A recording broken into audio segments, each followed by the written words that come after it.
Hello and welcome to IDFC First Bank presents Leaders of Tomorrow Season 11. I'm Sunanda Jayaseelan. We're talking all things food today. First up, a conversation with Wow Momos. And on our show tonight, we're also in conversation with Mad Over Donuts.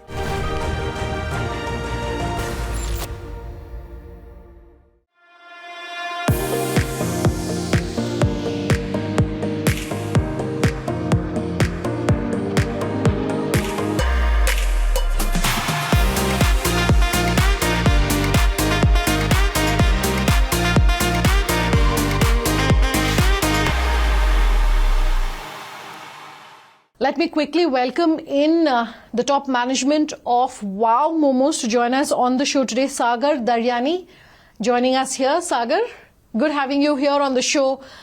When someone thinks of a country like India, you possibly wouldn't think of momos as being that first food that will come to mind, as top of mind recall. So I'm curious to understand really why you decided to start in this space and have managed to grow it into the behemoth that it is today.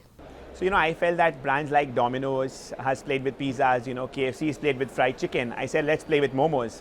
So there was this lady in my school who would come and sell momos, and I would buy one plate of 5 pieces and it would all get sold out. So I said, let's play with momos. That's how the idea of Wow Momo came in, and I'm glad we did it. You are a D2C brand, of course, and I'm curious to understand really why and how perhaps you are creating that, sort of distinction for yourself? Yeah, I somewhere feel that, we are the nearest form of D2C or the fastest form of D2C, because for me, QSR is not FMCG, but VFMCG, which is very fast moving consumer goods. So I think, we are related to people's lives on a day-to-day basis. It has an emotional connect to it because it's food.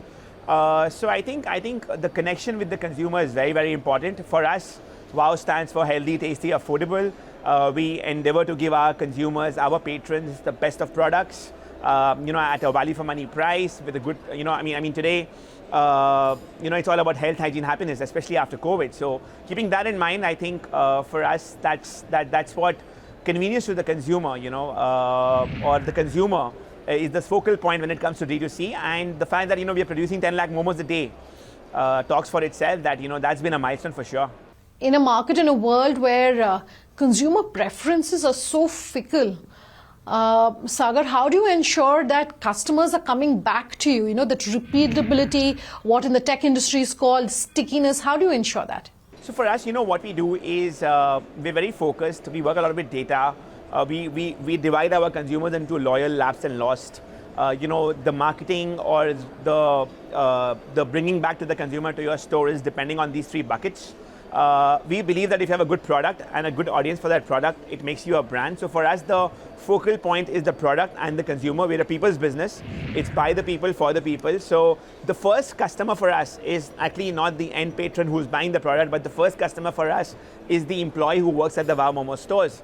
So happy employees ensure happy customers. I think this is the service in the product business. It's hospitality, and we endeavor to give in our best.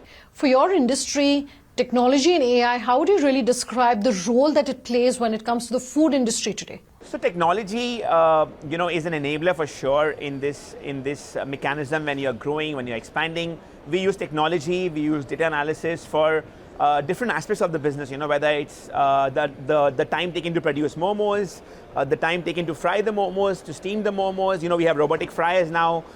For me, real food tech is not selling online. For me, real food tech is the fact that, we've been able to scale momos and make it a product, a commodity that can expand and grow really fast, So for me, that is technology and that is real food tech. When it comes to AI, I don't call it artificial intelligence. I call it artistic intelligence, because it's about not how you use the technology, but it's not about the technology, but about how you use the technology, right? And that's very important. So I think you have to, like you have a chat GPT today, right? It's about how you innovate to use chat GPT. Similarly, someday there would be a food GPT, or there would be a manufacturing GPT, which is going to create a big disruption. As a QSR giant, quick service restaurant giant, how is this segment of the market really changing, and what sort of changes are you envisioning over the next few years, Sagar? So, basically the QSR sector right now is 188 billion INR, right? It's supposed to grow by 23 to 26%, as per the NRAI report that we launched in 2019. And, so it's going to get to an 800 crore plus marketed by 26. Now, I feel the opportunity here is huge, because there's an appetite explosion happening, because 65% of our population is below the age of 35. These are guys who want convenience, who want quick food, who want healthy food. At the same time, an average Indian, 35% of an average Indian eats once a week outside. This is going to really go up. Also, QSR today, when it comes to the organized food sector, is just 5% contribution. Globally, is 20%. So there's massive growth. I've given you some numbers, some statistics, but massive growth, massive expansion, and really excited to be operating in this sector. There's an entire movement towards more conscious and more healthier choices, really. How are you ensuring that in your business and in your restaurants and in your QSR chain, you're really incorporating those changes? So, we call steam momos healthy food, and we call the fried and the pan-fried momos wealthy food. We don't call it unhealthy food. But to take up your question, to be very honest and candid, what sells in India at the moment is perception of health, not real health.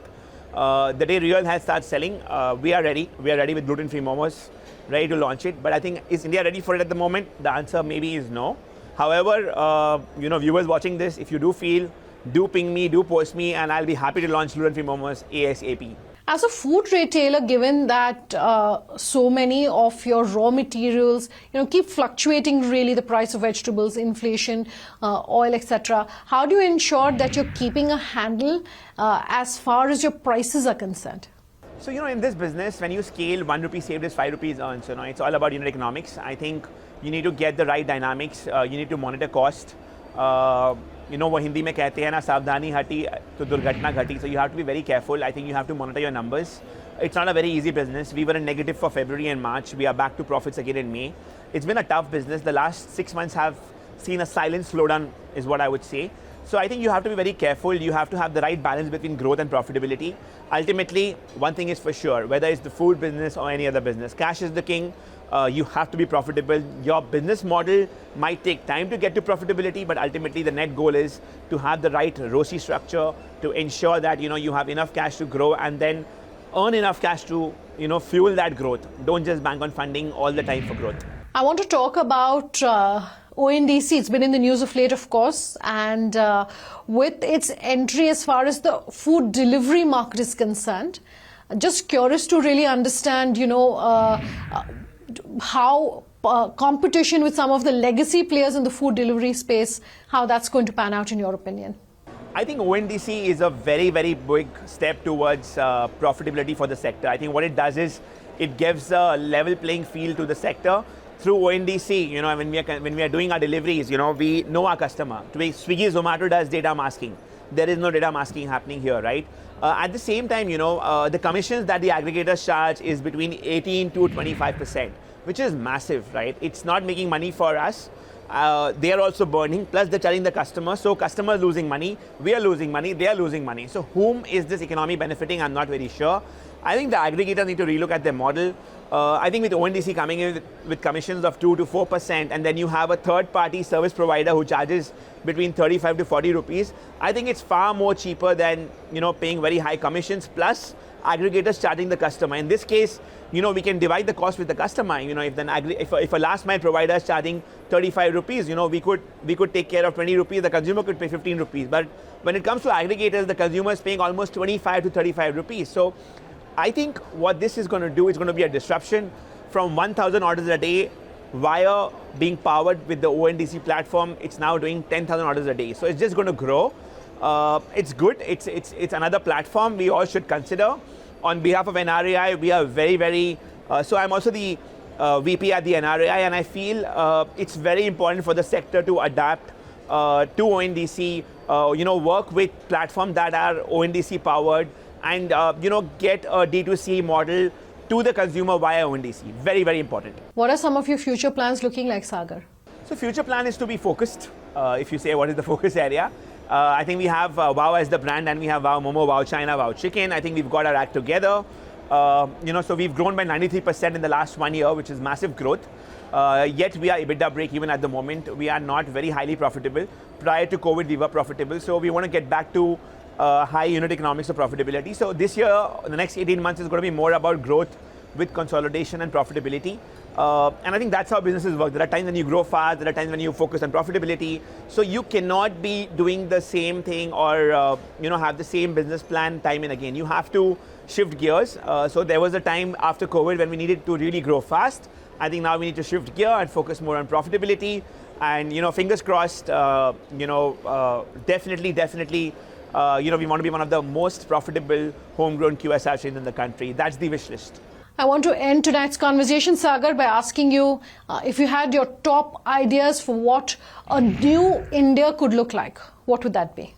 So I think ideas for new India for me would be, from winning India to winning Bharat. I think with the advent of internet, the tier 2, tier 3 has really grown. I think there's deep penetration there.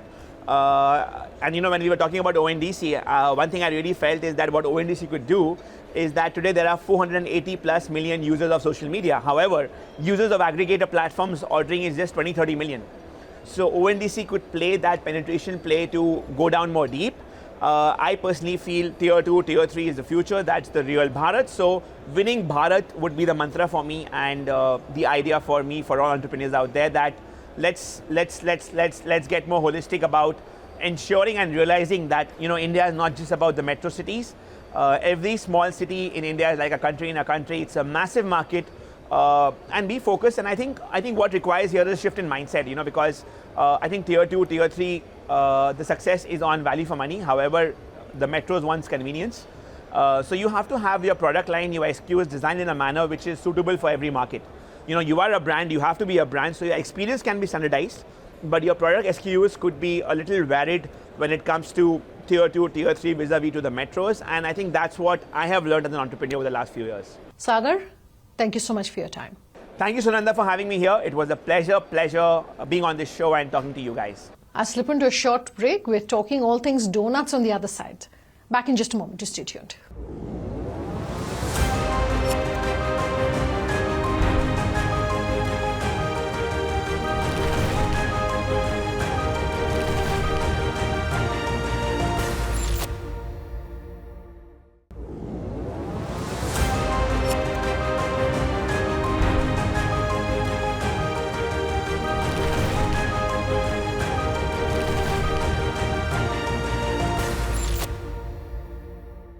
Welcome back. You're with us here on IDFC First Bank Presents Leaders of Tomorrow, Season 11.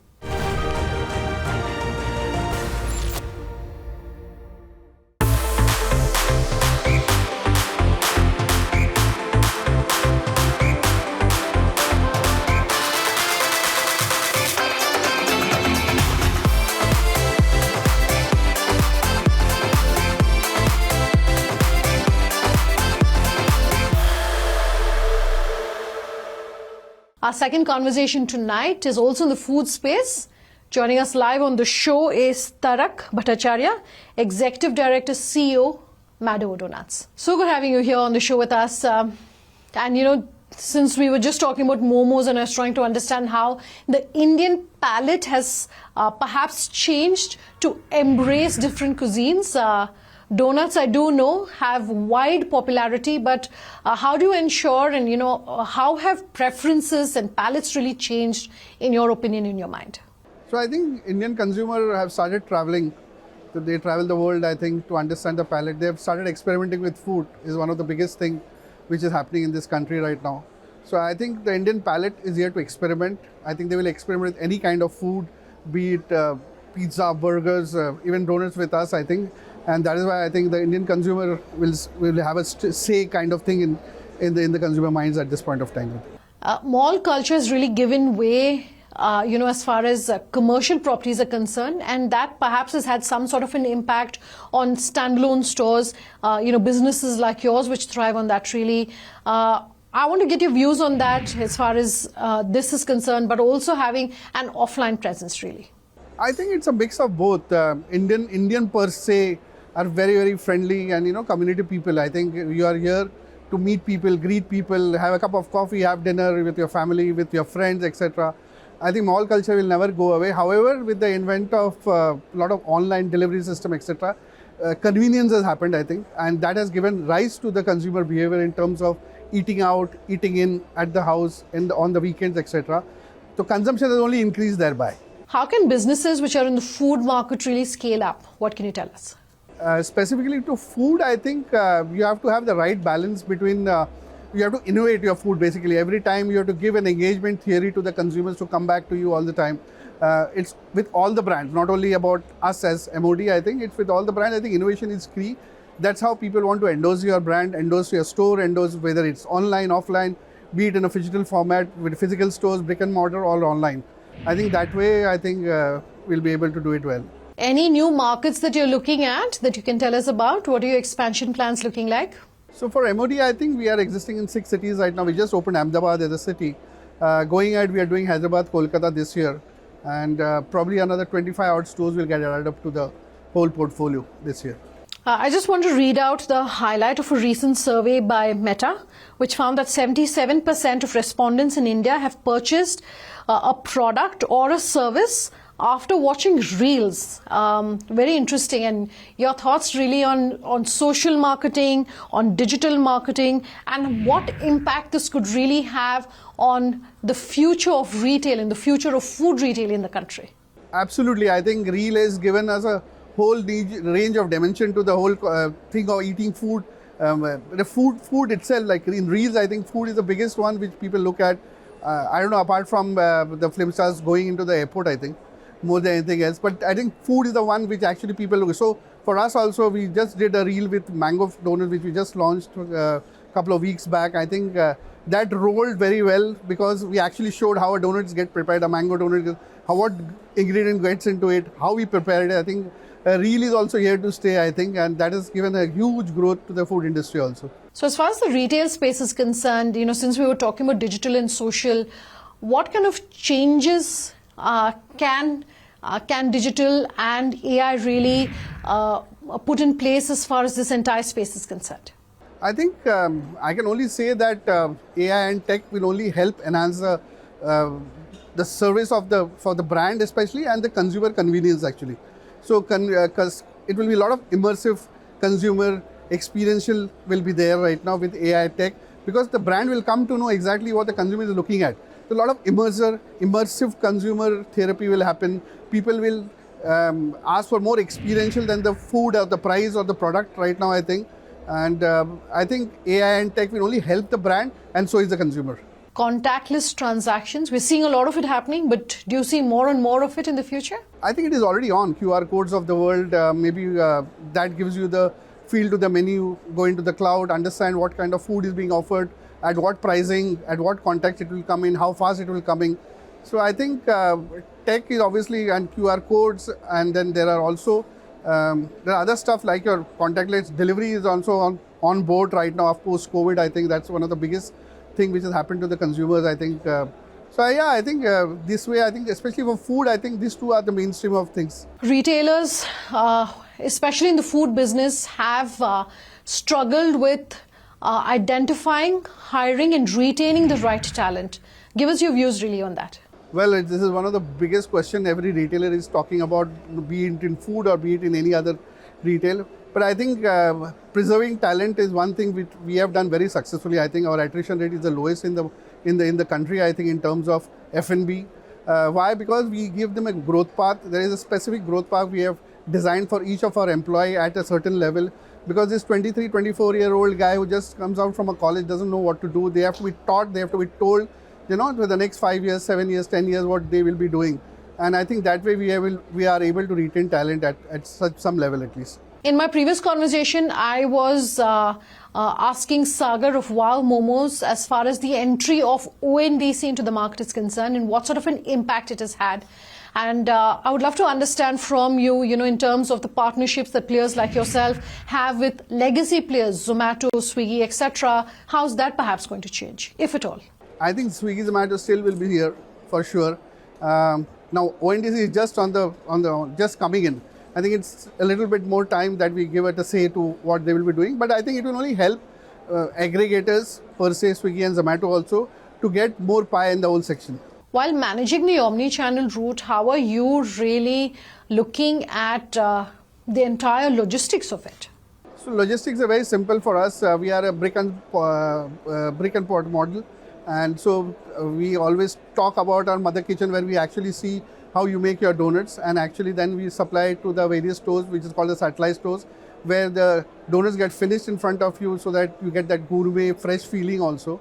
I think that's how we do it at the store level. What are some of the customer service challenges perhaps that you've had? Just and walk us through how you have really effectively dealt with that.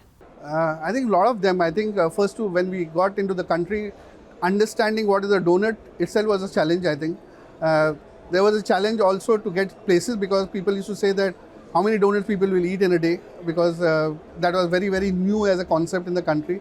But I think we were very confident. We did a lot of sampling during our time, I think, and that is how I think the malls gave us spaces. The places where we are in the high streets right now are also made comfortable for us now. So I think it helped us that way. But I think the sampling was a huge hit that way, and we got spaces then. What future plans do you have for MOD that you could share with us? So apart from, we have coffee in the menu. Apart from donuts, we also do brownie, which has been a sizable number, which has just started. I think we do bite boxes, where it's a great thing to gift. I think especially during Diwali, Navratri, Christmas, every time. I think that has been a big hit to us. I think we're also looking at offering breakfast service soon. I think that is on the agenda. Apart from that, we may look at even doing a sugar-free and a vegan donut also. Do you think the Indian consumer is ready for healthier options? It is that. So I always been saying that we are a company of indulgence. So don't count your calories when you have your donut. So, but I think there will be a segment. I think we will cater to that segment for sure. A last word then. What is your advice for budding entrepreneurs who are watching this interview? Work hard. You will be here to stay for sure.